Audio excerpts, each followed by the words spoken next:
Muito bem, estamos começando aí mais um podcast aqui no nosso canal, mais um EBDcast, na véspera da véspera do ano novo, né? Iniciando aí mais um trimestre, né? Mais uma caminhada aí de 3 meses e mais um ano aí, né? Mais um ano aí que Deus tem nos proporcionado aí entrar aí, se ele não morrer daqui até o dia 1º, né? Se ele não decidir nos recolher da terra, chamar nossa senha, a gente vai entrar 2023. E vamos começar falando sobre avivamento.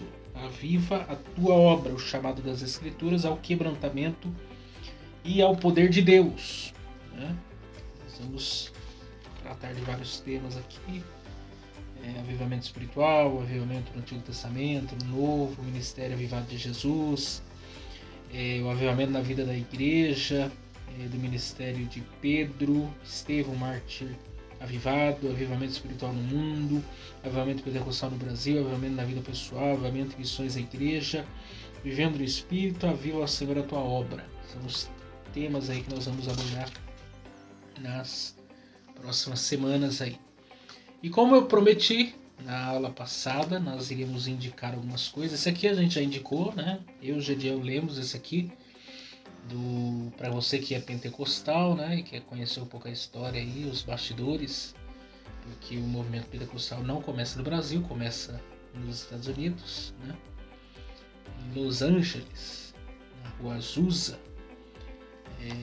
E esse autor aqui é a história do avivamento Azusa, né? Frank Bartleman, não dá nem para pronunciar direito.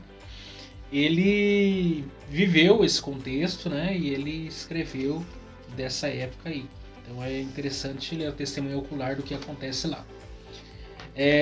Outro livro que eu já devo ter indicado aqui no canal Palavra Viva é do Augusto Nicodemos. Ele é presbiteriano, mas o livro é sobre Pentecostes, né? Imagina. Né? Manto. O Pentecoste e o crescimento da igreja. É um presbiteriano com reações assembleanas. A extraordinária ação do Espírito Santo em Atos 2. É um livro, na verdade ele faz um apurado do livro de Atos, né?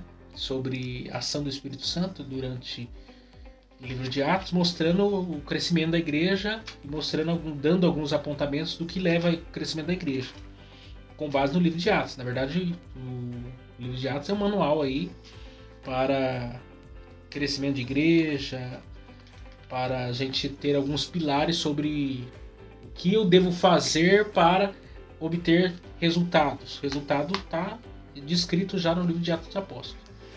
E esse aqui é do Israel Belo de Azevedo, que é, inclusive, com base na lição de hoje, né? Com base na aula de hoje, né? Que é o texto lá de 2 Crônicas 7,14. Ele esmiuça esse texto falando sobre esse meu povo, né? Que se chama pelo meu nome. E ele fala sobre oração.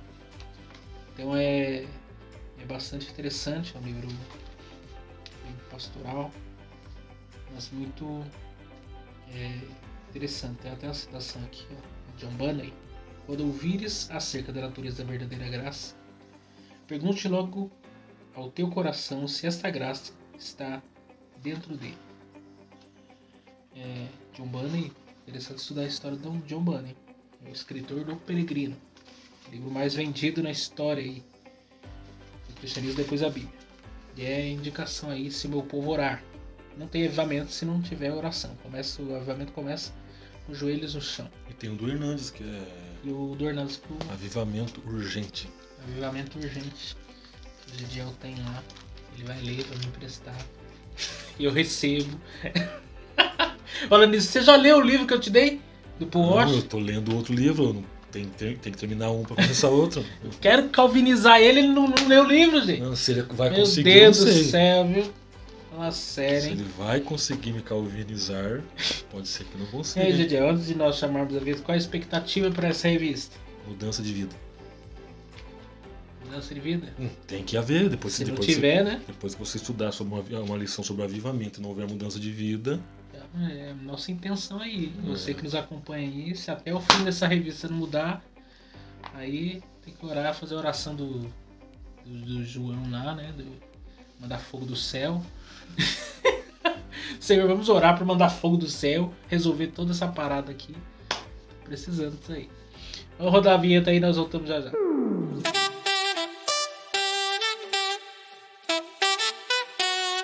Vamos lá então. Avivamento espiritual. Avivamento espiritual. É interessante falar sobre avivamento. Porque na verdade o avivamento é para a igreja. O avivamento é para os crentes. Em toda a história da Bíblia você vai ter momentos de manifestação ou de busca por um mover de Deus, né? E embora o avivamento ele possa impactar a sociedade de um modo geral, mas ele começa na vida da igreja. Então o avivamento é para a igreja que está ali fraca na fé, está precisando de fogo que não é produzido pelo homem, é algo produzido pelo próprio Espírito. E também é algo que não dá para você programar o dia do avivamento. Não dá para você fazer culto de avivamento, né? Semana do avivamento. Mas se usa ano do avivamento. Porque as pessoas usa. Têm uma ideia de avivamento muito do marketing, né? E você vê o termo avivamento usado. Hoje foi um culto de avivamento. Sábado à noite. Sábado de avivamento. Qual que é a prova de que houve avivamento? É a frequência na escola dominical no domingo de manhã. Avivamento gera sede pela palavra. E a pessoa que está no pecado, mudar de vida. Se tinha aqueles pecados de estimação há anos ali, dando comida ali, café, leite. Aí você vê. A pessoa corta isso. 250 membros no domingo, no sábado à noite, num culto de avivamento. Aí você vai no domingo de manhã na escola dominical, 20 pessoas. Que avivamento foi esse? Aí é um avivamento meio complicado, né? Não é um avivamento, então é mais um emocionalismo. Movimento que é um avivamento. Que gera reações, todo emocionalismo gera reação. E toda reação preciso ver se são reações que vêm de Deus, são reações do meu próprio corpo, porque o corpo ele tende a reagir. Por exemplo, você coloca uma música, o corpo tende a reagir. Então eu preciso ver o avivamento que está acontecendo no sábado à noite. É um avivamento gerado pela palavra, pelo Espírito, por Deus. Igual avivalista. Avivalista não é ministério. Você pega o camarada, grande avivalista. Avivalista não é ministério. Não tem ministério de avivalista. Esqueci de indicar um livro do Leonardo Revelio lá, Porque Tarda o Pleno Avivamento. Que eu acho que, quando quem diria o Jonas Madureira, você não pode passar dessa vida sem ler esse livro. Porque é espetacular esse livro do Leonardo Revelio. Então, eu acho que tem uma nova edição dele, não lembro que editora que republicou. Tem uma capa nova dele, inclusive. É um livro curto, mas muito impactante. Inclusive tem um trecho que ele fala sobre isso. Sobre a questão da escola dominical, sobre os professores de escola dominical. Que ele fala assim: como que o professor de escola dominical falará sobre oração se ele mesmo não ora? Exatamente. Ele só dá porrada. Porque na verdade o que você fala no tocante ao avivamento, você tem que estar pelo menos vivendo a sede pelo avivamento. Eu quero avivamento, pilares do avivamento, oração, leitura da palavra, culto de ensino, escola dominical, são coisas que estão ligadas. Não oro, não frequento escola dominical, não frequento culto de ensino, não gosto da palavra. Que é avivamento. Aí chama um grande avivalista. Para quem está ouvindo, avivalista não é ministério. Que vem com uma mala de avivamento numa não, bolsa, então, né? Não é. Avivalista porque não é ministério. Eu acho curioso isso. Nós vamos tocar, tem muitas aplicações ao longo dessa revista, mas você está falando do avivalista, é o famoso pregador que ele tem uma maleta de avivamento. O avivamento só vai acontecer na hora que ele for pregar. Sim. Né? Durante o culto inteiro tá aquele todo mundo zen, tranquilo. Banho-maria. Aí na hora que ele for pregar, aí o fogo cai, aí cadeira voa, aí visão, revelamento e tudo mais. Daí é só na hora que ele prega que tem avivamento. Então. E enquanto ele não pega o microfone, não tem avivamento. Enquanto ele não prega o microfone, ele tá lá de cara feia, sem borrado, não dá um aleluia, um glória, um amém. A avivalista não é ministério. Porque quem que de fato é o verdadeiro avivalista na Bíblia? O próprio Deus. Olha a oração de Abacuque. Ouvi a tua palavra e temi. Para quem que ele pede o avivamento? O próprio Deus. Aviva, ó Senhor, O Senhor é quem vai avivar, então o Senhor é o avivalista. Aquilo que você falou, tem como eu prever o avivamento? Se eu estou sentindo de Deus para orar pedindo avivamento, então é um sinal que Deus vai operar a qualquer momento. Agora, eu vou marcar dia 7 de janeiro, é o dia do avivamento. Pode não ser. Eu vou pagar 5 mil reais para um camarada, para um avivalista, ele vem com a mala cheia, aí ele explode dinamites dentro do templo, porque são mensagens dinamitadas. Os avivamentos só acontecem na semana de congressos. Campanhas. Né? Não. Coisas desse gênero aí, dizem que aí houve um avivamento. Não houve. Mas não é assim. O negócio não é um culto, não é um evento, não. O avivamento, ele tem que ser derramado. Não num dia, não. A vida nossa tem que ser assim. Essa sede por Deus que é produzida pelo próprio Espírito, porque nós em nós mesmos jamais buscaríamos a Deus. Pode ver que depois que começa a ver o mover do Espírito para levar a igreja a viver o avivamento, a igreja nunca mais é a mesma. A sociedade onde a igreja está inserida nunca mais será a mesma. Então os prostíbulos, os motéis, as casas de shows, os cabarés da vida aí, os bares, tudo isso sofre um ponto negativo, porque começa a haver diminuição de pessoas. É tão impactante, porque aí nós entendemos que é uma ação totalmente sobrenatural de Deus. Agora deixa eu fazer uma pergunta dentro disso aí. Olhando para nós, o nosso país, o país do carnaval, então. etc. Já, nós vivemos ou não um avivamento? Aí que é a questão. Essa é a grande pergunta. Porque tem a questão do avivamento e do você reavivamento. Sabe que existe uma tradição mais reformada que não acredita que o Brasil tenha vivido um avivamento genuíno com base nos avivamentos que houve, né, com John Wesley, País de Gales, que etc. é o Robert Evans Robert. Eles não acreditam. Outros já acreditam que sim, por conta do movimento pentecostal e etc. Só que quando a gente olha realmente, compara algumas coisas, talvez nós tivemos um avivamento à brasileira, né? Porque como que nós explicamos? Inclusive o Paul Washer, o livro que eu te dei, ele tem uma pregação dele aqui no Brasil, que ele ministrou aqui no Brasil, alguns anos atrás, ele foi muito duro em relação ao Brasil. Em relação ao pecado do Brasil. Sim. Né? Os pecados que os brasileiros cometem e acham que isso é a coisa mais normal e comum no mundo. Se tornou tão cultural. De modo que um estrangeiro... Eu vi uma vez, em 2014, um ano antes da Copa, houve um documentário feito por uma emissora... Americana? Não, da Inglaterra. Uma inglesa veio para o Brasil fazer um documentário para conhecer o país da Copa, né, o Brasil. E ela se concentrou na televisão, né, os programas de televisão, as coisas que o brasileiro gosta, né, a questão do mundo do universo da fama, etc. E é legendado, se eu achar eu vou colocar o link para vocês aí. E ela vai mostrando algumas coisas e vai comparando com a cultura inglesa. E ela percebe que a mente do brasileiro, como aquilo que o brasileiro tem como mais importante, é aquilo que eles têm como menos importante. Repugnante pra eles. Exatamente. Porque, por exemplo, lá uma mulher... Você pega uma mulher brasileira e uma inglesa, por exemplo, as roupas que usam. Na mentalidade do inglês, uma mulher brasileira usando a roupa que ela usa no lugar público é um escândalo. Sim. É um completo escândalo. E no Brasil é a coisa mais normal, comum. O brasileiro não tá nem aí, não tem pudor. Até mesmo o carnaval, o exagero, a exposição do corpo. Sim. Que é feito, como não só a exposição, né? A prostituição mesmo que acontece no carnaval. Devassidão. Tipo, a festa literalmente da carne. Aí você compara com outras culturas, é algo abominável. E é feito no nosso país a céu aberto, transmitido pela TV aberta, como se fosse a coisa mais comum e normal. E diz que é a festa cultural do país. Aí eu pergunto, como nós podemos dizer que estamos vivendo um avivamento se isso é tão comum, é tão normal? Não está. Porque veja bem, se hoje, não vai sair os dados do IBGE, nós vamos ter números exatos, mas são mais de 50 milhões de evangélicos hoje no país. Num país de 200 e tantos milhões de habitantes. Mais de 210 milhões, se for olhar. Então, já cerca de quase 30% da população é evangélica. Até 2030, estima-se que metade seja evangélica. Como que nós chegaremos a 50 a metade da população brasileira, 100 milhões de evangélicos, de um país que é o país mais católico do mundo. E o mais espírita, né? Também. Mais católico do mundo, vale ressaltar isso.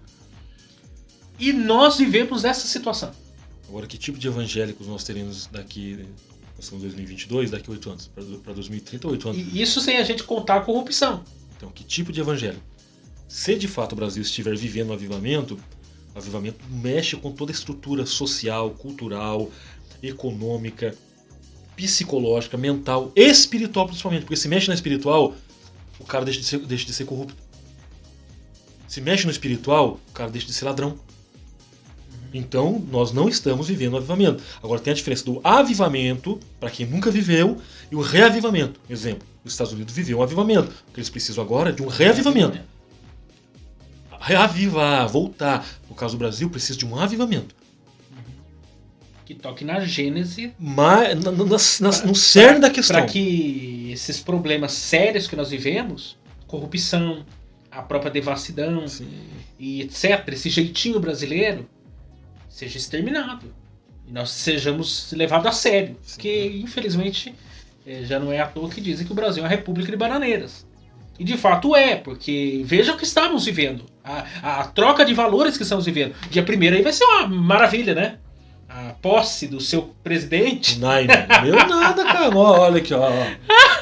A posse do seu presidente lá com fora. Um monte de bandas que apoiam tudo que a fé cristã é contrária. Tudo conivente. Inclusive alguns pastores, igrejas estão apoiando esse governo, sim, aplaudindo. Como? E dizendo, aí eu pergunto, como que nós podemos dizer que estamos vivendo avivamento? Não tem avivamento ainda. Flertando com uma cultura que é contra a cultura da palavra de Deus. Aí você vê, já que estamos tocando no assunto, a diferença muito grande entre um pastor que defende o comunitarismo,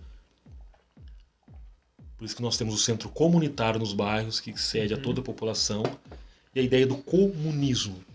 Inclusive o comunismo já matou mais de 110 milhões de pessoas. Como é que eu sou aderente, ou como é que eu estou aderindo a um contexto, que foi lá em 1800 alguma coisa, e que por certo é causador de mais de 110 milhões de pessoas. A igreja primitiva era comunista, tinha tudo em comum, não era comunitarista, não comunista. Primeiro que o comunismo nasceu... Se você não sabe o que significa comunitarismo, dá um Google aí que você vai saber. Comunitarismo difere de comunismo. Aí pastores que defendem o comunismo. Leem Marx e depois vão ler Atos dos Apóstolos e acham que quem escreveu o Atos dos Apóstolos foi Marx.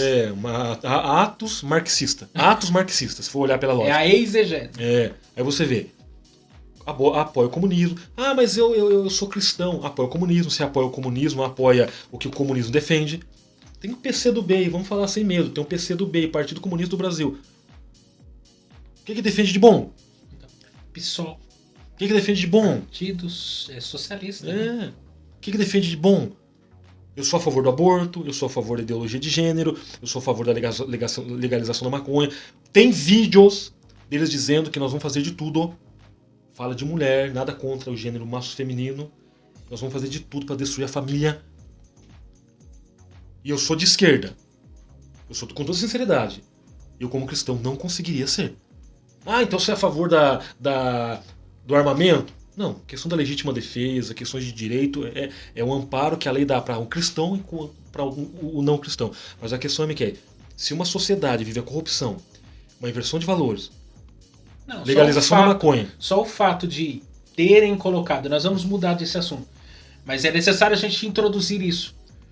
Só o fato de cerca de mais de 50 milhões de pessoas, né? Não lembro os números exatos, votaram aí no então candidato e eleito. Nine, só para não falar o nome dele, Nine, porque ele tem 9 dedos. O cara aí, nem vamos citar o nome, foi eleito.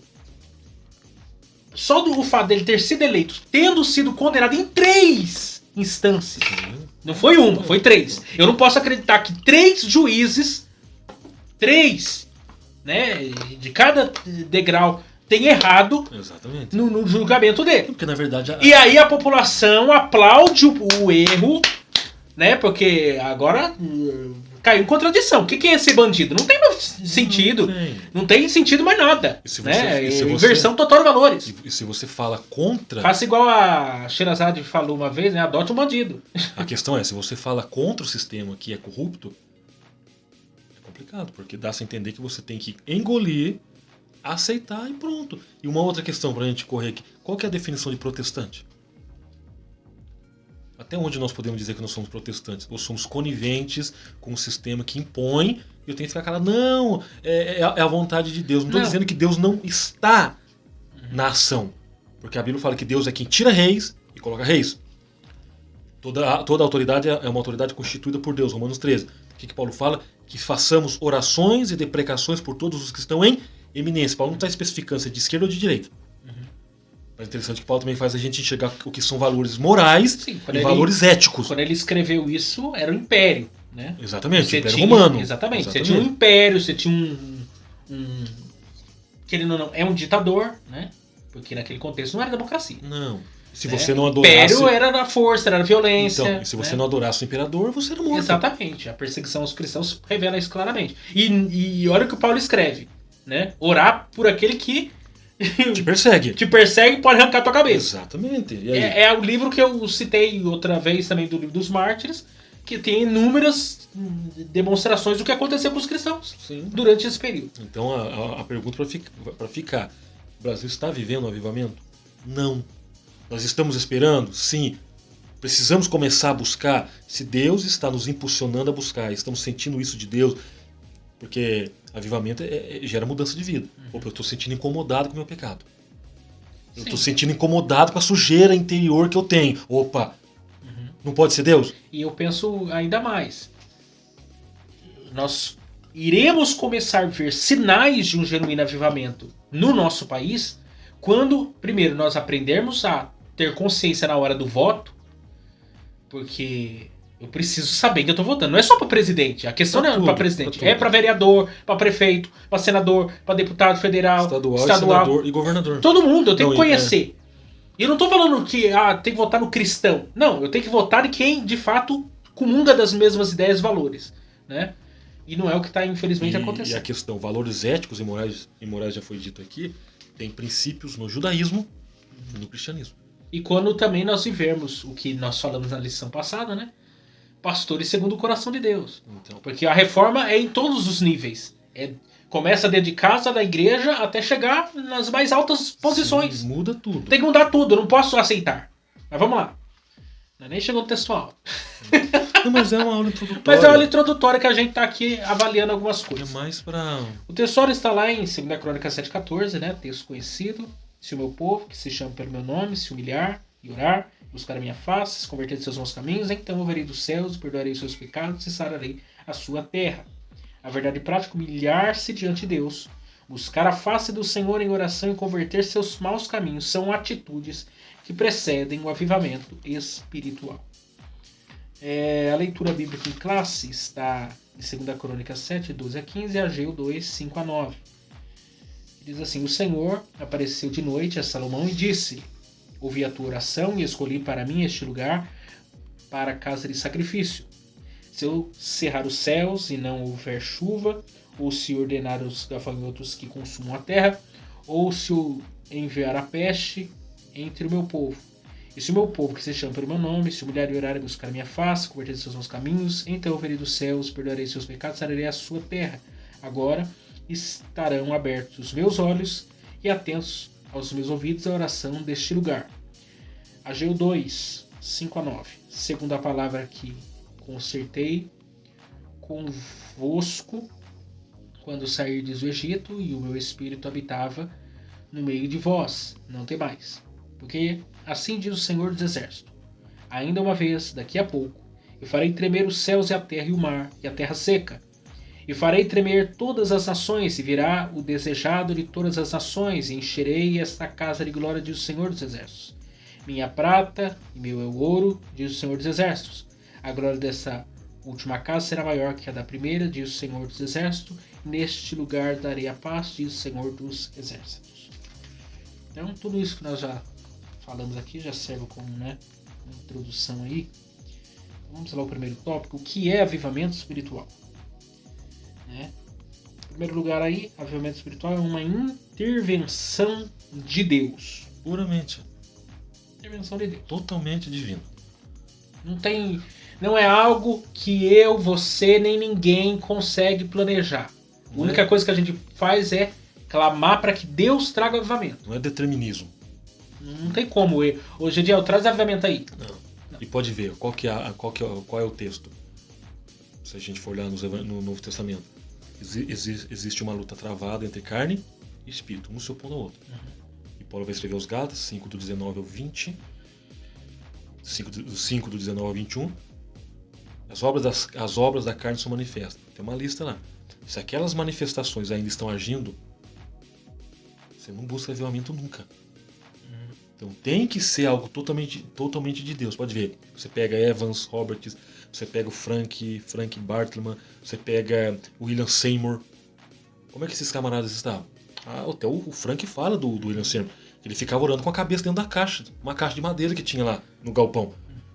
E se quebrantando o tempo todo, sentindo a miserabilidade humana. Não, aquele livro que eu comentei antes de nós gravarmos, ele foi quase genro do Jonathan Edwards, né? O David Bryan, uma coisa assim. Ele... Tem o David Bryan. E ele, no diário dele, que são relatos verídicos, ele ia pra floresta pra clamar, porque ele estava se sentindo vazio. E ele falou assim, eu preciso, de fato, me encher da presença de Deus.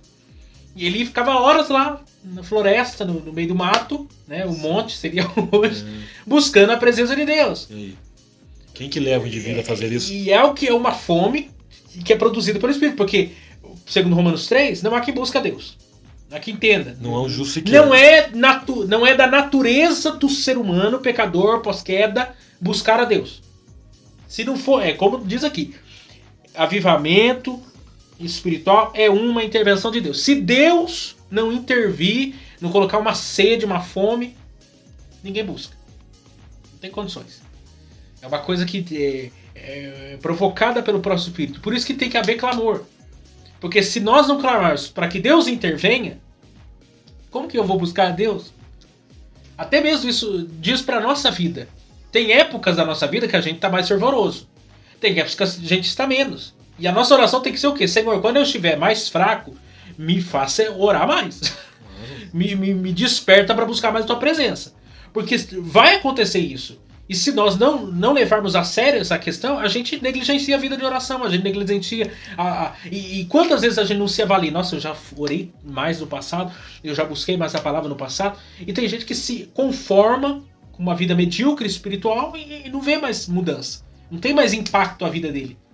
Aí você vê a fala de Zacarias. Não é por força, nem violência. Por violência. É algo gerado pelo Espírito. Ele está inserido no corpo da igreja. Ele está inserido na vida da igreja. Então, ele vai levar. De uma hora para outra, o João vai começar a orar. Daqui a pouco o Pedro lá no Nordeste. O Manuel no Norte. O Carlos no Sul. Alguém aqui no Sudeste, no Centro-Oeste. Daqui a pouco você vai ver. Está acontecendo algo diferente. Porque isso é espiritual. E é interessante isso.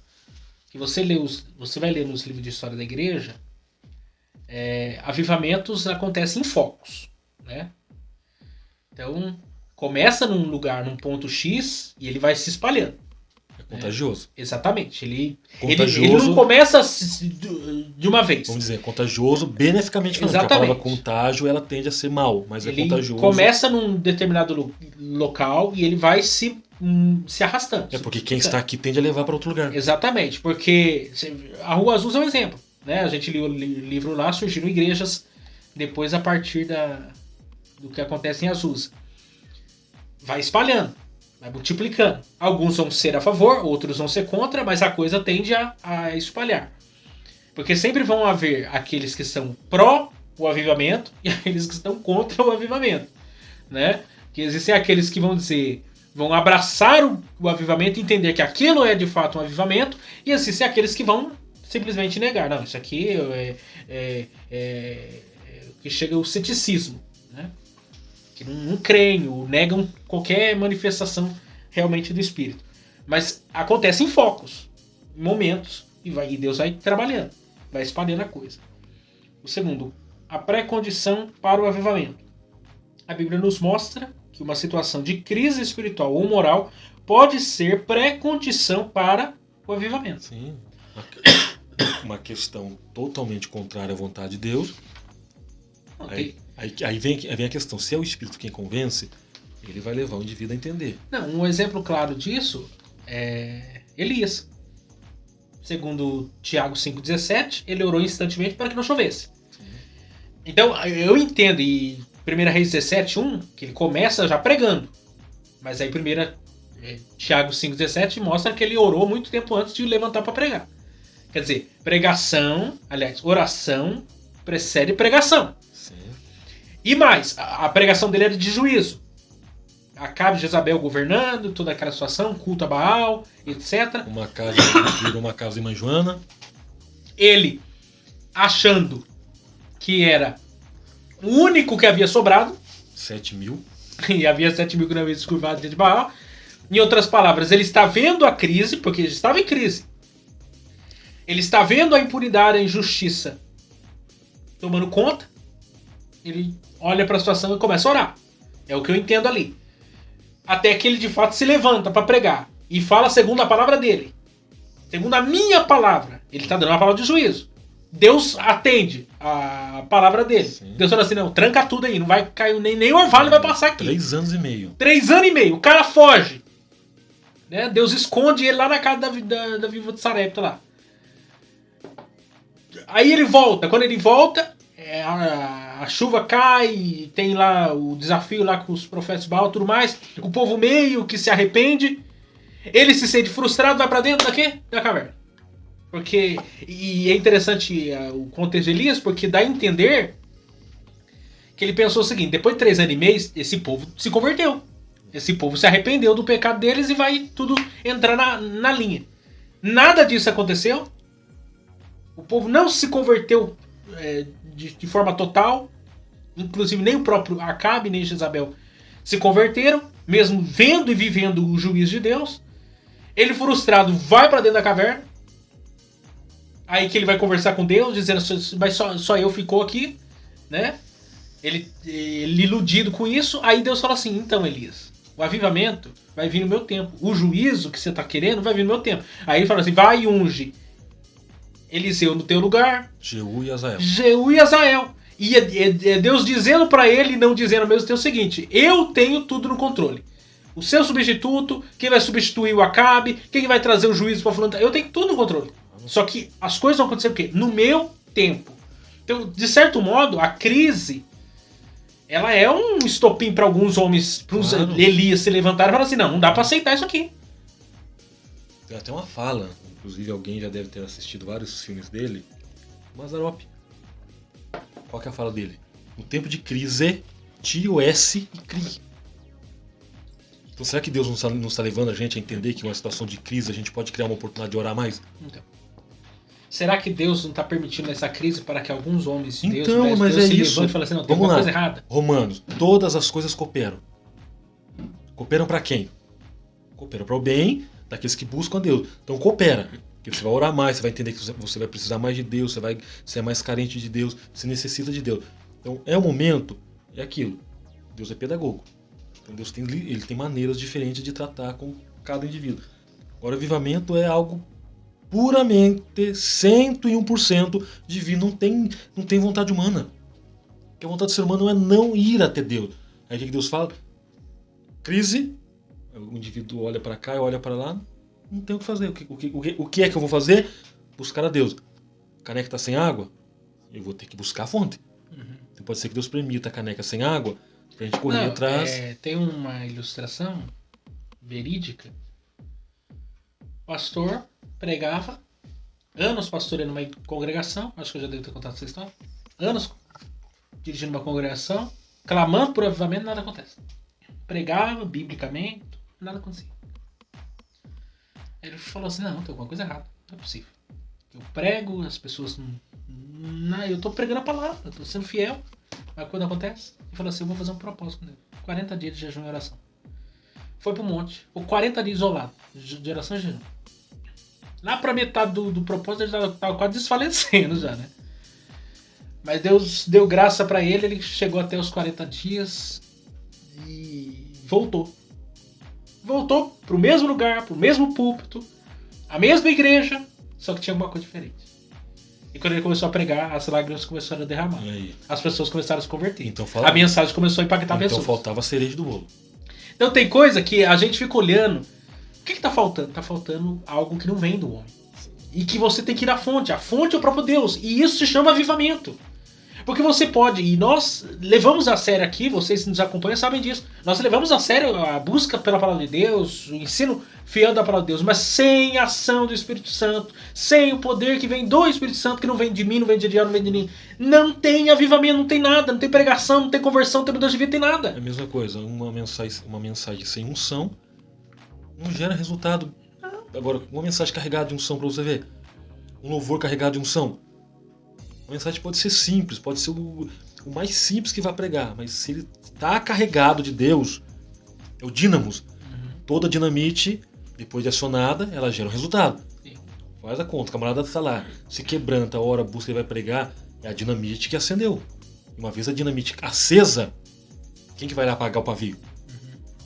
A reação é explosão. Explosão gera resultado. Tudo bem que no contexto de dinamite, toda dinamite colocada em algum lugar gera desordem. Mas a ação do Espírito, no caso o poder de Deus, o dínamo, gera ordem.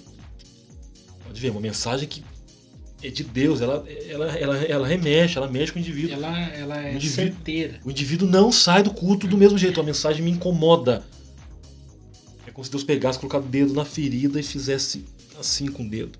Não, mas a própria presença, quando a pessoa está realmente cheia do Espírito Santo, a simples presença dessa pessoa em determinado ambiente já muda tudo. Você está num ambiente que está a coisa meio atravessada, aí chegou o crente, chegou o homem de Deus, chegou a mulher de Deus, o ambiente tem que mudar.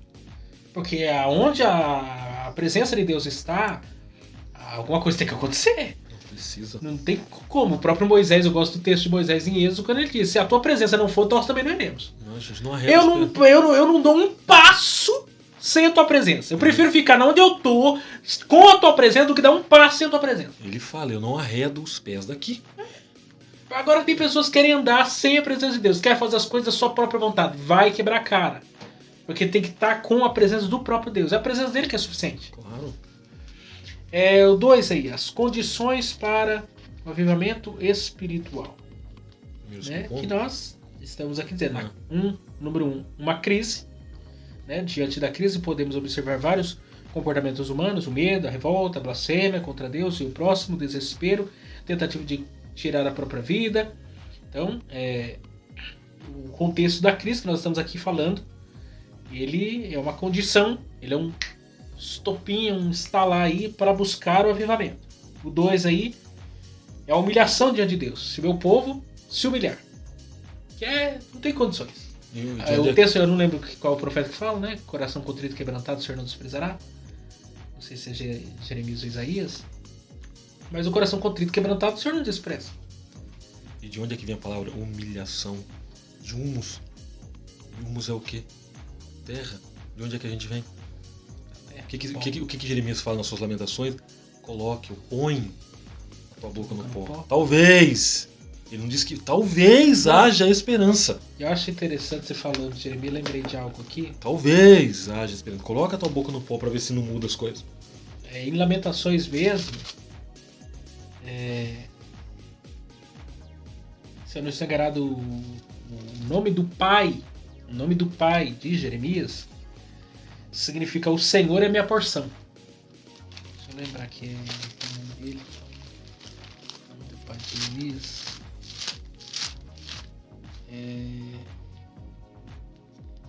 Ilquias, filho de Ilquias.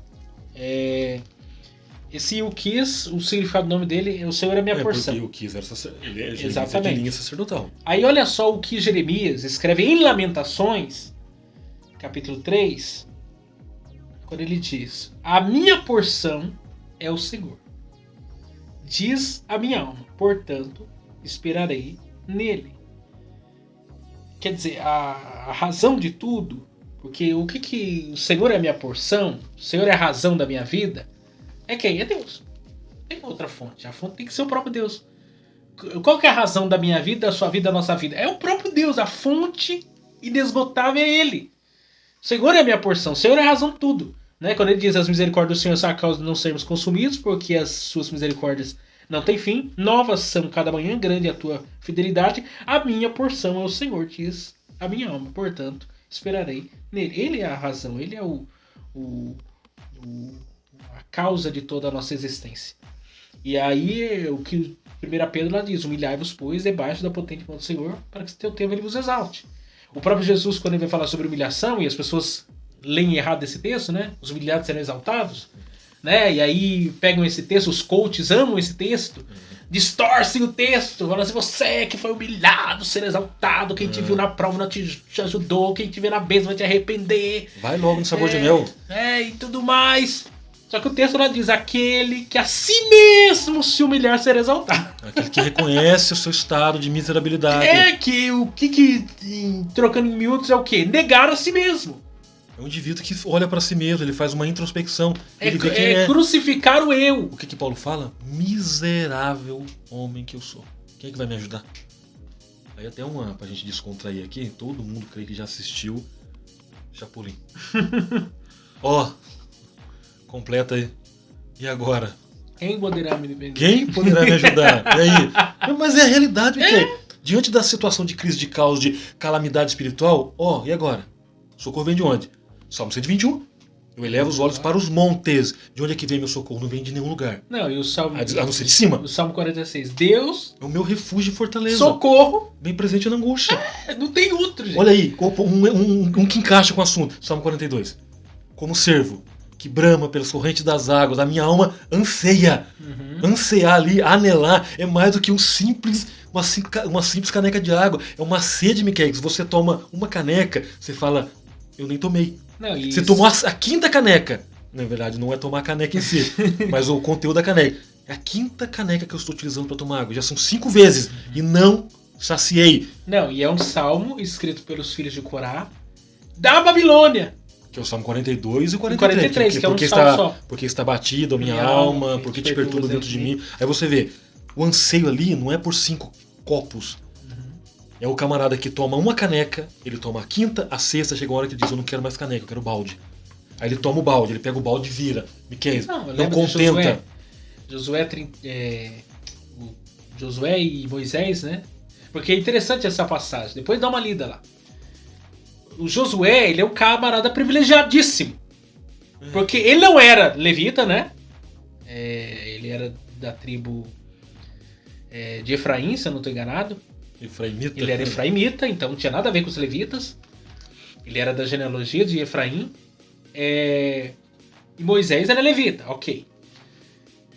Moisés é líder político e religioso. Mas você lendo o período, né? Ele vai se tornar o sucessor de Moisés. Moisés ficou 80 dias no monte. Porque 40 na primeira vez, 40 na segunda. 2 períodos de 40. Os 80 dias foi acompanhado por quem? Josué. Porque, não pessoalmente. Mas, por exemplo, Moisés está no topo do monte, Josué está onde? Josué está próximo. Então, não, mas observa aqui. Porque agora é Êxodo 19. É porque o decálogo já é Êxodo 20.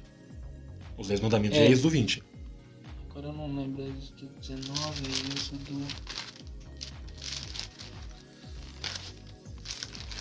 Não, é Êxodo 24. Então, Êxodo 20 é o decálogo. Êxodo 24. Só observa aqui. Verso 24, verso 1. Depois disse a Moisés, sobe ao Senhor. Depois disse a Moisés, isso Deus dizendo a Moisés. Sobe ao Senhor, tu e Arão, Nadab e Abiú, e os 70 anciões de Israel, inclinai-vos de longe. Então, era para subir no monte. Porque ia ser aspergido o sangue lá, a aliança, etc. No verso de número 13, não, verso 12, quer dizer, eles aspergiram o sangue. Verso 9, subiram Moisés e Arão, Nadab e Abiú, 70 anciões de Israel, e vieram ao Senhor de Israel, debaixo dos seus pés, e havia uma obra de pedra de safira, como parece do céu na sua claridade. Porém, ele não estendeu a sua mão sobre os escolhidos dos filhos de Israel, mas viram a Deus e comeram e beberam. Então disse o Senhor a Moisés, sobe a mim. Ele já estava no monte. Tava quem no monte? Chega. Nadab, Abiú, Arão, os 70 anciões. Eles já estavam no monte. Porque eles estavam lá para aspergir o sangue lá da Com aliança. propósito. O verso 12, Deus falando para Moisés de novo: sobe a mim. Quer dizer, sobe mais Chega mais próximo íntimo, do chega mais cume do íntimo. monte. Chega mais íntimo. Sobe a mim ao monte e fica lá. E dar-te-ei as tábuas de pedra, a lei e os mandamentos que tem escrito para os ensinares. Então veja bem. Moisés, Arão, Nadab e Abiú, 70 anciões já estavam no monte. Aí Deus falou assim: não, Moisés, eu preciso te dar as tábuas. Sobe um pouquinho mais. O cara com 80 anos de idade subiu no monte. Interessante isso aí, né? Então, mas isso aí é na segunda vez. Então, primeira vez sobe no monte. Eles estavam no plano. Porque a primeira vez Arão fica. Porque é Arão que faz construir o bezerro de ouro. Não, isso ainda não tá no bezerro de ouro. Isso na primeira vez. Então, mas a primeira vez é quando Deus dá as tábuas a Moisés. Isso, é agora. Então, mas aonde é que está Arão? Porque o povo recorre a Arão e diz: fala nos deuses. Esse daí é lá no 33. No 32. Que é quando ele desce com essas tábuas agora, que é a primeira vez. Então, mas onde é que está Arão? Então, Arão... Não, então, porque... entendeu? Aqui é a primeira vez. Sim, que é a primeira vez. Subiu no monte, Moisés, Arão, Nadab e Abiú, beleza. Sim, sim. Aí ele sobe, Deus pede para ele subir mais adiante. Deus vai dar a aliança, vai dar a tábua da lei. Porque ele só vai descer com a tábua da lei no capítulo 32, lá que o povo tava já se corrompendo. Aí, olha o detalhe aqui. Verso 3. Levantou-se Moisés com Josué, seu servidor, e subiu Moisés ao monte de Deus. Peraí, cadê o Josué na primeira lista? Josué não é citado no verso primeiro. Não faz mas sentido. ele tava lá. Ele tava lá. Aí no capítulo 33... intruso. Já tava lá. O cara é esperto. Não, ele quer a presença de Deus também. Por que não? Aí, quando você vai... lá para o texto, né, do capítulo 33, que é depois que Moisés monta aquela tenda dele, afastado do arraial, né, ele já tinha descido, etc. Diz o texto, né, que o Senhor falava com Moisés face a face. Aí Josué tá junto. Aí diz: e falava o Senhor a Moisés face a face, como qualquer fala com seu amigo, depois tornava ao arraial. Mas o moço Josué, filho de Nun, seu servidor, nunca se apartava do meio da tenda. Eu não quero sair daqui. Eu não quero sair fora da presença de Deus. Mas é que a questão, quando Deus dá a Moisés as primeiras tábuas, e depois Moisés quebra, e Deus fala: agora você vai pegar 2 pedras, e você vai e sobe aqui. Uhum. A ideia aí de subir Moisés e Josué, a gente tem que entender que a ideia de subir não pode ser necessariamente estar junto. De Moisés. Então, não, Moisés... Ele estava... porque quando Moisés estava no cume, Josué estava num andar, vamos dizer assim, um pouco mais afastado, e abaixo dele Arão. Sim. Né, porque a experiência inicial é com Moisés. Moisés, eu preciso de você. O que Moisés fala?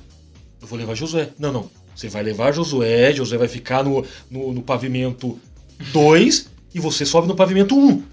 Porque eu preciso... É com você, Moisés. Eu preciso tratar com você primeiro. Então, só que daí depois, quando você vai ver mais pra frente, né? Que Deus quer separar de fato Josué, o que é dito? Separa Josué porque nele tem o meu espírito. Sim. Ele tá com o meu espírito. É lógico, o camarada andou 40 anos do lado de Moisés. Moisés tinha intimidade com Deus. Então, por isso que vem aquela questão. Não tem aquele ditado? Diga com quem você anda, que eu vou dizer quem você é. Olha a fala. Isso é o quê? A presença de Deus. Olha a fala do Henry Ford. Meu melhor amigo é aquele que traz o que há de melhor em mim. Quanto mais íntimo você é de alguém, você traz traço daquela pessoa. O que Salomão fala? Anda com sábio e sábio serás. Se eu ando com um homem de Deus que é de oração, é óbvio que eu vou ser um homem de oração. Se eu ando com um homem de Deus que gosta da palavra, gosta do ensino, gosta da escola dominical, é óbvio que eu vou degustar a Bíblia. Agora faz o inverso. Anda com um homem que não ora pra você ver. Vamos pra oração. Dobra o joelho 5 minutos e ele senta. Por quê? Ele convive com quem não tem o hábito. Agora Josué falou o quê? É igual, como vamos usar com todo respeito, é o carrapato. Moisés, você vai pra onde? Lembra de Eliseu? Exatamente. Elias. Ô Eliseu, fica aqui que eu vou... E detalhe, eu quero a porção dobrada do Espírito que está sobre ti, hein? Eu vou na tua cola. Eu não quero ser igual você, eu quero ser melhor. Se você experimentou 10, eu quero experimentar 20. Aí você vê. Fica aqui que eu vou até o local tal. Eu vou na sua cola. Eliseu, eu preciso ir no lugar tal. Fique aqui. Eliseu, eu não saio da sua cola. O que ele está querendo dizer? O meu pé vai seguir os teus passos, eu vou ficar no teu calcanhar. É a questão. Então, se eu usufruo de uma experiência com o homem de Deus, é óbvio, pode ver. Separa pra mim Josué. Por quê? O cabra tem um espírito. Aí vamos lá, Atos capítulo 13, versículo de número 2. Estavam lá Paulo, procônsul, Barnabé, homens de Deus, orando, jejuando, buscando a Deus com intensidade, porque ali não é uma simples oração de 2 dias. Eles estavam orando, que já era hábito de oração. Gostavam de orar, igual Daniel, 3 vezes no dia. O que o Espírito Santo falou? Eu quero Paulo e Barnabé. Ah, mas e os outros estão orando? Não. Eu conheço os 2. Se eu tivesse pedido 5, eu daria o nome dos 5. Pode ver que o Espírito Santo está sendo enfático. Todos estão orando, mas como ele consegue fazer uma visão que eu não consigo, igual Samuel quando foi ungir filho de Jessé, passou primeiro, é esse. Deus falou, você está vendo a aparência, eu consigo ver o interior. Eu quero Paulo e Barnabé. Porque Paulo está mais íntimo. Pode ver, Jesus teve quantos discípulos? 12. Então, para dizer que Jesus era, para dizer 12 mais 1, para não falar, a gente fala 12 mais 1, para não dar o nome do partido aí. Então, 12 mais 1. Jesus e mais 12, 12 mais 1. 12 homens. Não, mas tinha o Matias também, dá 14. Então, o Judas, contando com o Judas também. Infelizmente. Aí você vê, 12 discípulos. Na transfiguração, Pedro, Tiago e João. Então, 2 irmãos usufruem de uma experiência sobrenatural. Tem até a música que as crianças cantam. Pedro, Tiago e João no barquinho, lá no Mar da Galileia. 3 íntimos de Jesus. 12 homens, 3 íntimos. E João mais íntimo. Quem que era o mais íntimo de Jesus? Que inclusive encostava com toda a liberdade. Senhor, que foi um dos primeiros e dos últimos. O único que não abandonou Jesus na crucificação foi João. E aí? Então Jesus tem 12 homens, todo mundo 3 que andam com ele, mais íntimo, mas tem um que é mais chegado. Aí você vê, tem diferença ou não tem?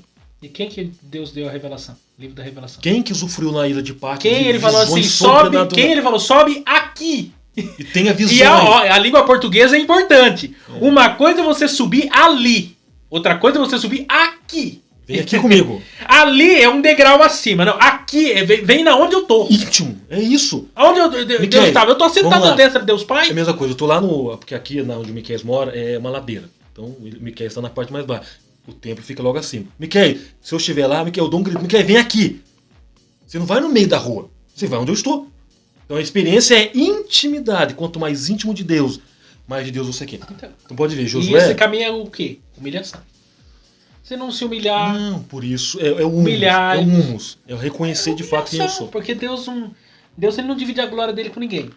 Deus ele não aceita a petulância, a arrogância. E sabe qual que é o mal? Nariz empinado. Não existe isso no mundo de Deus. Altivez. Coração não, altivo Deus abate. Porque ele sabe quem nós somos. Aí você vê.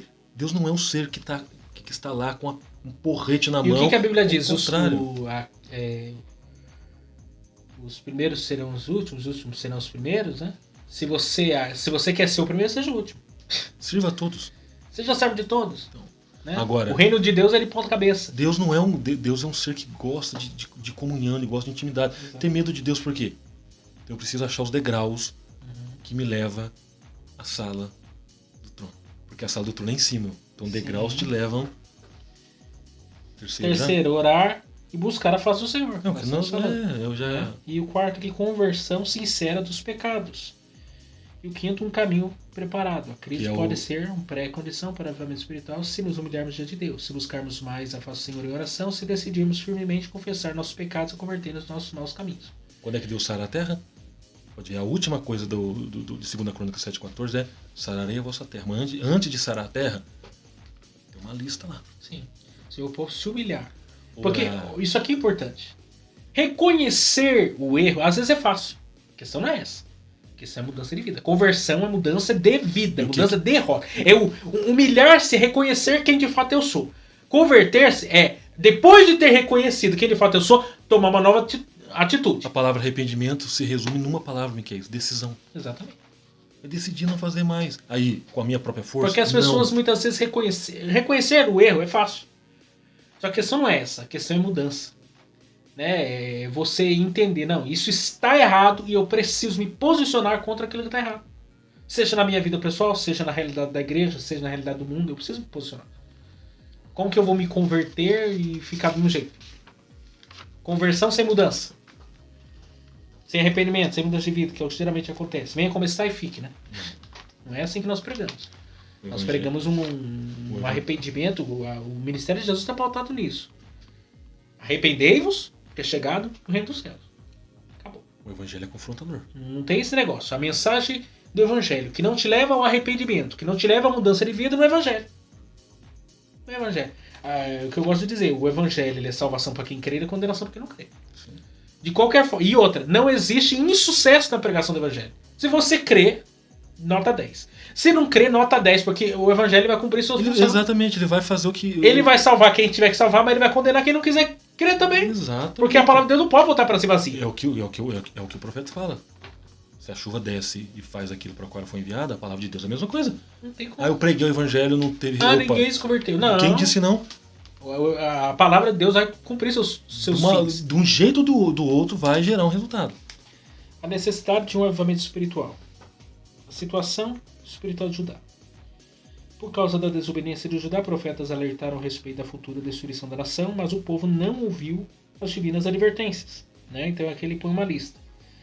A destruição do templo e morte, né? Que nós falamos muito na lição passada, né? Ezequiel era o profeta entre os exilados.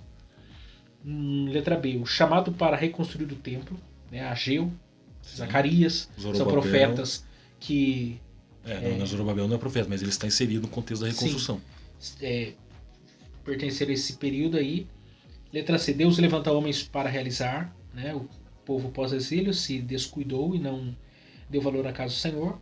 Após a repressão divina, Deus levantou homens fiéis para reconstruir o templo. Zorobabel, o governador, Josué, o sumo sacerdote e o resto do povo, né? Que é o que vai acontecer pós-cativeiro. Letra D, o desejado das nações e a glória da segunda casa, né? Que esse texto deveria nós darmos uma aula só sobre esse texto, né? Porque as pessoas... Incrível que as pessoas pegam texto, tiram do contexto e vira pretexto para uma coisa que o texto não quis dizer. Quem que é a glória da segunda casa? E aí não dá, né? Quem que é a glória da segunda casa? É o próprio Cristo. Ele não esteve no templo? Então. A glória da segunda casa. A glória que entra na segunda casa. Ele é a glória. Então, o livro de Lucas relata ele na sinagoga em Nazaré, lendo lá o livro do profeta Isaías. Se né? cumpre hoje o que foi Ele dito. é, inclusive, expulso de Nazaré, né? Cresceu em Nazaré, nasceu em Belém, foi criado em Nazaré, vai para Cafarnaum, primeiro culto que ele participa da sinagoga, Cidade litorânea. os demônios se manifestam lá, e ainda chegam a dizer assim, porque os demônios creem e estremecem, diz assim, ô santo de Deus. Os demônios reconhecem que Jesus é Deus, e muitas vezes nós, cristãos, não reconhecemos. Reconhece e bate em retirada. Exatamente. Só de pensar. Aí, o que é isso? É a glória da segunda casa, é o próprio Cristo. Né? O Ele verbo é encarnado. Ele é a glória. Ele é a glória da segunda casa. Não é o carro novo, a casa nova, sei lá, a namorada nova, a mulher nova, não é isso? Pra quem é da realeza, a coroa nova. Ai, Senhor Maria José. Segundo, Deus usa Ciro para libertar o povo do cativeiro, né? E Ciro era o quê? Pagão. E Deus chama ele de meu ungido. Nada a ver com a nação de Israel. Chama ele de meu servo. E aí? O que Lutero... Você vê como que Deus faz. Olha né? o que Lutero falou do diabo. O diabo é o que na coleira de Deus? É o cão. É um cão. Isso significa o quê? E só vai até onde Deus quer. Exatamente. Se a coleira tem 10 metros, não passa 10 metros em um. E não tem pra correr, né? É a questão, Miquel. Todos são servos de Deus. Exatamente. Todos. Independente se é pagão, ímpio, profano, é de Deus. Ele vive um propósito de Deus. Você pega rei, Ciro pagão, idólatra, está dentro de um contexto totalmente diferente do contexto judaico, não é judeu, não tem nada a ver. Deus olha para ele, você é meu servo, eu vou te usar. E vai cumprir os meus propósitos. Você é ungido, cara. Se você olhar pela lógica, como se usar a palavra aqui com todo respeito, camarada, você é ungido. E ungido é o quê?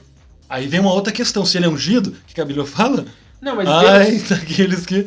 E aí, quem que ungiu o próprio Ciro? Eu acho não foi nem um rei, foi o próprio isso, Deus. Porque algumas pessoas pensam assim, Deus pode usar um ímpio? Pode. Aí lembra de Faraó? Repreendendo Abraão? Abraão, por que você mentiu, Abraão? Um ímpio! Repreendendo um crente. E aí? Repreendendo um crente. Quer dizer, Deus usa o Usa, por que não? Usou Ciro. Por que não? Usou o próprio Nabucodonosor para cumprir também os seus propósitos. Como vara de correção. Né? Sim. Usou a Babilônia. Por exemplo, você pode estar passando na rua, de repente um camarada tá lá, um andarilho, um drogado, ele olha pra você e fala, ei camarada, quem que é você pra questionar Deus? Você fala, eu acabei de questionar mesmo. Deus tá usando a boca desse. Quem que é você pra me questionar? Não, Aí você fala, como é que ele sabe? Tem um vídeo que corre na internet, é testemunho, né, da irmã que ela conta, ela passando na rua, discutindo com Deus, na mente. E aí? E achando ruim disso, daquele, nervosa, quebrando o pau com Deus. Nervosa. Aí um mendigo, deitado na rua, pegou e falou assim, venha cá. E aí? Aí ela olhou assim, aí o menino falou assim, venha cá em nome do Senhor Jesus. E aí? E aí começou a exortar ela, daqui a pouco ela puxou até a coberta do mendigo. Falou assim, tá bom, Senhor, tá bom, Senhor. Falou tudo que ela tava pensando. É o diabo. Se eu estou só pensando, discutindo com Deus na minha mente, pensamento não é voz. Por exemplo, eu posso estar orando em espírito, eu não lanço palavras sonoras. Eu lanço palavras aqui. Então o diabo não ouve e não tem acesso à minha mente, só Deus. Aí Deus falou, quer saber de uma coisa? Aí, rapaz, vou passar toda a sua informação pra ele, ele vai te dar um puxão de orelha. Aí vem a questão, como é que você sabe da minha vida? Eu não sei de nada. Eu simplesmente falei o que Deus mandou. Eu falei, mas como é que pode? Não, mas Deus, teve um exemplo de um pastor no Rio de Janeiro. Ele tinha um programa de rádio. E era transmitido esse programa em São Paulo, capital. E um mendigo ouvia o programa. E ele estava com um problema de saúde. Num órgão lá. E o pastor do Rio de Janeiro, no programa, no Rio de Janeiro, Deus falou com ele, falou assim, olha, fale que tem uma pessoa assim, assim, assim, assim, assado, com uma enfermidade assim, assim, assado. E eu vou curar ela hoje. Falou isso no rádio. A pessoa que estava do outro lado, de São Paulo, ouviu essa mensagem. Tomou posse, a pessoa foi curada. Passaram-se os anos, esse mendigo encontrou esse pastor no Rio de Janeiro. Falou assim, o senhor lembra de tal dia, assim, assim, assim, assado, tá. Eu falei, essa pessoa era eu. Ei. Do outro lado... Você tá entendendo? Deus erra, Deus ele joga sortes. Não, ele sabe o que ele faz. Eu tenho uma revista do Albert Einstein. Galileu, o nome da revista. E tem lá o Albert Einstein e o Neil Bohr. Pelo menos eu leio assim. É Neil, Bohr é Bohr. Qual que é a fala dele, do amigo de Albert Einstein? Albert Einstein fala o seguinte, Deus não joga dados. Deus não trabalha com probabilidade. Deus não joga dado na mesa divina dele para ver qual que é a probabilidade de cair no 6. Então Deus não joga dado. Qual que é a fala do Neil? Para de dizer a Deus o que Deus precisa fazer. Que me quer, de fato, se tem alguém que conhece plenamente o ser humano e pode usar qualquer um a hora que ele quiser, se alguém é Deus, alguém fala, Deus não usa o ímpio, por que não usa? Se Deus para corrigir um profeta faz uma jumenta falar com voz de homem, por que não vai usar um ímpio? A Bíblia não fala que Deus instituiu, Deus colocou e existem vasos para honra e vasos para desonra e tudo vai cumprir dentro de um propósito dele? Eu endureci o coração de Faraó. Qual o problema? Eu fiz o que fiz lá no Egito e qual o problema? Aí vem a questão, você vê como que é interessante quando alguém quer questionar com Deus. Moisés, eu preciso de você lá no Egito para libertar o povo. Eu não. Dizem que é isso. Eu não sei falar. Dizem que ele é pesado de língua, que ele era gago, mas tudo bem. Aí, Moisés, só me responde uma pergunta. Quem é que fez o olho do cego? Quem fez o olho do que vê? Quem é que fez a boca do que fala e quem fez a boca do mudo? Camarada, não questiona comigo. Não, eu não vou porque eu não sei falar. Tudo bem, então eu tenho teu irmão. Pode ver. Você quer questionar comigo? Você não vai conseguir. Se o problema é a sua voz, Arão fala por você. Agora dá pra ir? Mas eu ainda continuo sendo pesado de... Eu não perguntei se você é pesado de língua ou não. Eu tô mandando você ir porque eu tenho proposta e eu vou fazer o que eu tenho pra fazer. Aí você vê, William Seymour. Míope. Negro. Desprezado. Assistia aula no corredor sentado na cadeira porque de fora. No contexto dos Estados Unidos. Exatamente. Contexto racista. Então o negro fica aí fora. Escravo também. Né? E aí, de uma hora pra outra, começa a sentir algo aqui dentro. Incomodando. O que eles percebem? É Deus falando comigo. O que eu vou fazer? Eu vou orar. Olha o resultado. William Seymour faz parte da história do movimento da Rua Azusa. Existem trabalhos acadêmicos feitos desse período da história, secularmente, para entender o que aconteceu lá. Por quê? negros, brancos, Todo pessoas mundo- de todas as Sim. classes sociais estavam num lugar só. Isso era anticultural naquela época. Entendeu? Como que... Diz que conta uma história, o William Seymour mesmo. Chegou uma mulher lá, bem posta, assim, rica, né? Cheia Pomposa dentro dos no padrões. galpão que eles tinham lá. Porque entrava lá e o povo ia orar e Deus Visitava batizando o mesmo, Espírito visitava Santo, a mesmo. coisa fazia extraordinário. Só que o povo era barulhento. É, Pentecostal, você sabe como que é. Aí, pentecostal calado, né? Tem alguma coisa errada. vem com defeito, que nem diz o Marcos. Tá com defeito de Tá com fabricação. defeito. Aí ela chegou pra ele e falou assim: olha, eu não tô gostando desse barulho, não. Eu não tô gostando dessas coisas. Aí ele olhou pra ela e falou assim: eu também não gosto.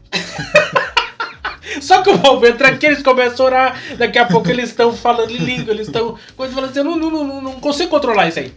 Aí você, a senhora não gostaria de entrar, né? Pra orar conhecer um pouco. e tal, beleza. Aí tá, a mulher entrou, foi orar, ele esqueceu da mulher. E tá conversando e resolvendo outras coisas, daqui a pouco começou a ouvir uns gritos. Começou a ouvir umas manifestações. O que era? Não tem como. Quer dizer, não tem condições. Tem coisa que é obra do espírito. Pô, pra você ver, tinham jornalistas que iam pra lá Sim. pra narrar. Foi pro jornal. Isso foi página de jornal na época. A ação de Deus era tão gloriosa que pessoas que iam pra esse galpão, que era um galpão abandonado lá que Sim, virou Missão esse da Fé Apostólica. que tá na capa aqui. É, ó, esse mesmo. esse livro aí. Ó. Aí você vê, antes de chegar no quarteirão, onde estava o galpão, as pessoas já eram tocadas por Deus. Era o celeiro, né? Se eu não tô enganado. Era um negócio Era de mais madeira, fácil, tava até alguma sujo, coisa precisaram limpar.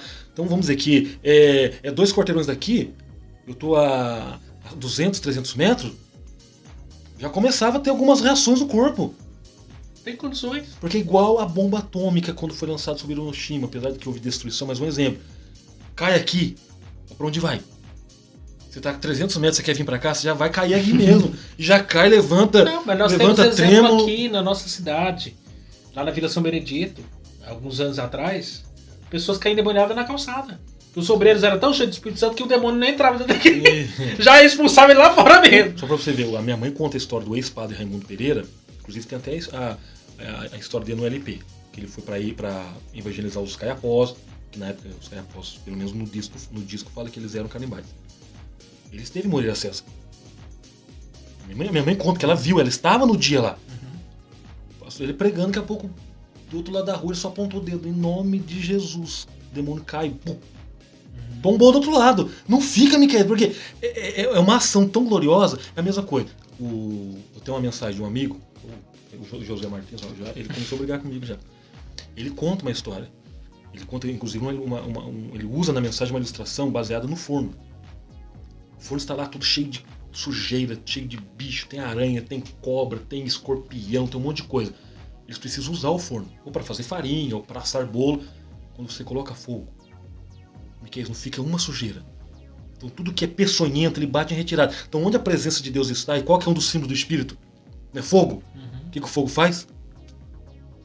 Não fica, não dá. Por isso que existem reações do corpo. Malaquias fala do sabão do lavandeiro e fala do fogo do ourives. Do ourives. Que é né? no cadinho. Que vai no cadinho. Purifica a prata, o ouro. E aí? Como que você sabe que o ouro tá em bom estado? Quando a face do metalúrgico, né? Do ourives é projetado na prata. E aí? Quer dizer, as impurezas saem e fica puro. Agora, quando começar a haver um avivamento no Brasil, você vai ver, Miquel. Sim. Pensa Vamos bem. encerrar aqui, dentro do ônibus. O batismo no ônibus, né? Andréa Fontes, aquele lindo famoso. Gente, essa foi só a introdução. Esse é só o começo. Estamos só começando o ano. A nossa oração de fato é que Deus venha realmente derramar sobre nós o avivamento. Comece por mim, comece por Gediel, comece por você que nos acompanha aqui na congregação, você que é professor de escola dominical, lá na igreja que você vai ministrar essa aula. Clame realmente para que essa aula não seja só teórica. Então, pode ser que essa revista seja o quê? Deus usando o pastor Linaldo Renovato para... Exatamente. Para que Deus possa despertar realmente esse tempo para um genuíno avivamento. Gente, Deus abençoe vocês. Semana que vem nós estaremos aí para a segunda aula falando sobre avivamento no Antigo Testamento. Deus abençoe vocês até a semana que vem.